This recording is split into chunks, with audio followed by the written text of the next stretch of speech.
Yesterday I discussed the topic of the PlayStation 4 Pro Boost mode, which essentially was a mode that allowed unpatched PS4 games, obviously games that hadn't been patched to support 4K or improved performance, would actually be able to make use of the improved hardware of the PlayStation 4 Pro.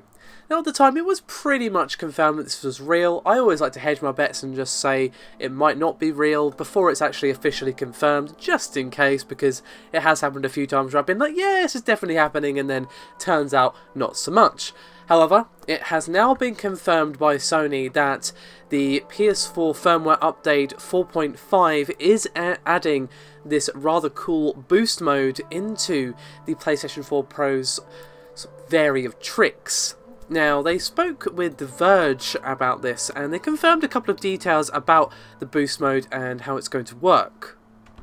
Now, yesterday I speculated that it's entirely possible that the boost mode would just let these games access the extra clock speed of the graphics section rather than the actual CPU or processor, because there were several concerns about frame timings and how that might be messed up if you were allowed access to the full suite of hardware of the PlayStation 4 Pro.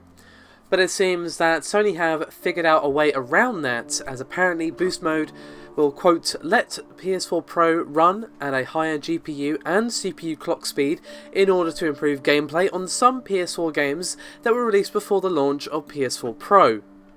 Games that have a variable frame rate may benefit from a higher frame rate, and load times may be shorter in some games too.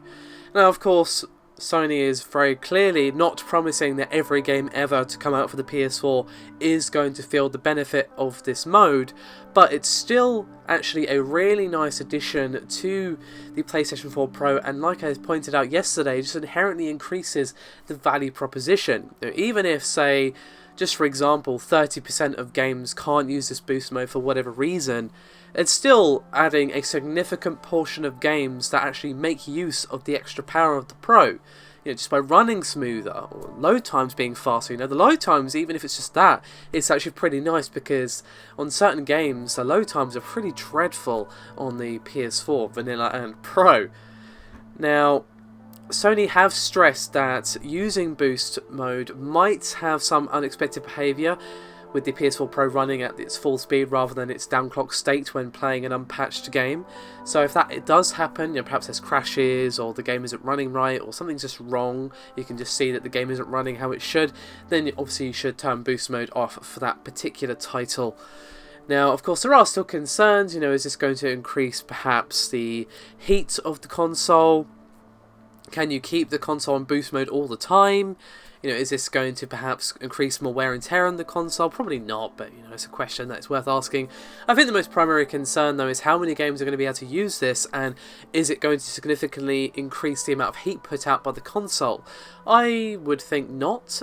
As always with any console, use your common sense, turn it off when you're not using it, let it cool down, etc, etc.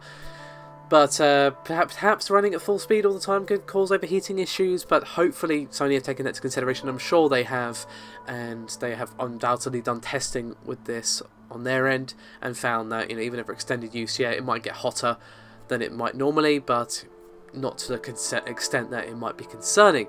But still, the fact that it's got a boost mode is really awesome, to be honest with you.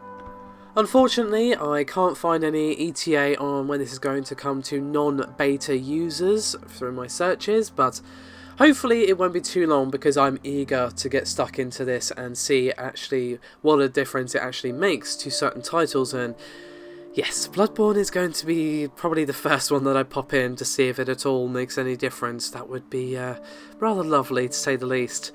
Regardless, thank you very much for watching, and I'll see you next time.